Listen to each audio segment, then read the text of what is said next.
Perasaan jujur saya waktu itu tuh nggak nyangka ya, karena kan sebenarnya yang ikut serta sebagai mahasiswa dalam acara Jakmed itu untuk mempresentasikan papernya kan memang ada beberapa orang gitu. Dan ternyata waktu itu tahu bahwa saya dapat menjadi grantee Archipelago Scholar.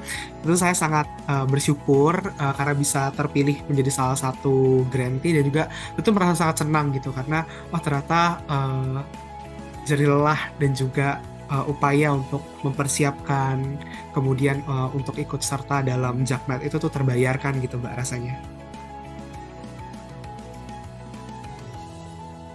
Penelitian saya ini sebenarnya tuh penelitian skripsi saya. Untuk penelitian skripsi saya sebenarnya berjudul hubungan antara efikasi diri terkait pembelajaran neuroanatomi dan neuroansietas pada mahasiswa Fakultas Kedokteran Universitas Indonesia. Tapi kemarin waktu Jakmed saya hanya membawakan bagian kecil dari penelitian saya, di mana saya membawakan penelitian saya yang berjudul adaptasi transkultural dan juga analisis validitas reliabilitas. Ada dua kuesioner, yaitu kuesioner NAS atau Neuro Anxiety Scale dan juga kuesioner NSES atau Neuroanatomy Self Efficacy Scale, yang mana itu mengukur dua hal yang tadi diteliti dalam skripsi saya, begitu Mbak.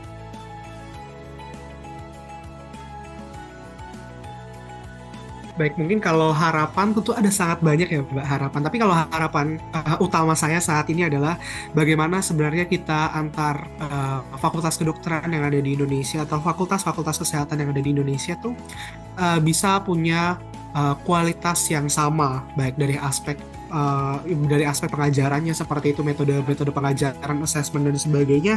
Kita berharap bahwa itu bisa punya standar yang sama satu dengan yang lainnya, karena saya rasa itu merupakan salah satu kunci bagaimana kita bisa memproduksi dokter-dokter yang berkualitas untuk menangani pasien-pasien di masa mendatang. Dan itu sebenarnya sangat berharap ya bahwa di masa depan eh, pendidikan kesehatan, pendidikan profesi kesehatan, dan juga pendidikan seperti contoh, misal pendidikan dokter di Indonesia itu mungkin bisa direkognisi oleh tingkat internasional. Mungkin kita tahu bahwa kalau misalkan di kedokteran itu, dokter itu punya gelar fellow yang direkognisi kalau misalnya mereka mengikuti kolegium tertentu di luar negeri. Alangkah indahnya kalau misalnya itu ternyata Indonesia juga bisa sampai di titik itu gitu, bahwa kolegium pendidikan yang kita lakukan itu setara setingkat internasional, bisa direkognisi, dan ya itu bisa membanggakan Indonesia juga. Saya sih sangat berharap bahwa ya semoga gitu itu bisa tercapai di kemudian hari. Kalau misalnya berkaitan dengan rencana publikasi, saat ini saya sedang menulis manuskrip bersama dengan dosen pembimbing saya. Rencananya dalam waktu dekat ingin mencoba untuk submit ke jurnal tertentu.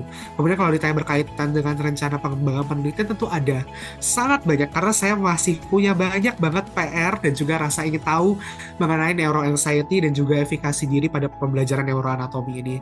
Hari ini saya baru saja membahas dengan pembimbing saya, Prof, saya mau melanjutin penelitian. Di antaranya saat ini yang mungkin sudah saya pikirkan adalah, karena kita tahu nih bahwa di Indonesia dalam setting ini di FKU itu ada neuroanxiety. Saya pengen cari tahu penyebabnya itu kenapa sih merasa neuroanxiety gitu, karena ternyata kalau saya baca dari berbagai studi di negara-negara lain itu penyebabnya berbeda-beda satu dengan yang lain. Kita mau cari tahu nih, kalau dalam setting kita di Indonesia, dan mungkin dari segi budaya itu yang mungkin cukup berbeda seperti itu, apa sih penyebabnya, dan mungkin sampai memikirkan dan juga ada rencana bagaimana membuat tadi mungkin kebijakan atau rekomendasi yang bisa disampaikan gitu. Ayo FK berdasarkan FGD yang saya lakukan tuh seperti ini loh didapatkan. Ternyata mereka maunya pembelajaran neuroanatomi itu seperti ini, yang fun kah, yang bagaimana, sehingga itu dapat menurunkan tingkat neuroansietas dan juga meningkatkan efikasi dari pembelajaran neuroanatomi. Jadi itu sih Mbak, masih banyak sekali yang ingin saya teliti sebenarnya.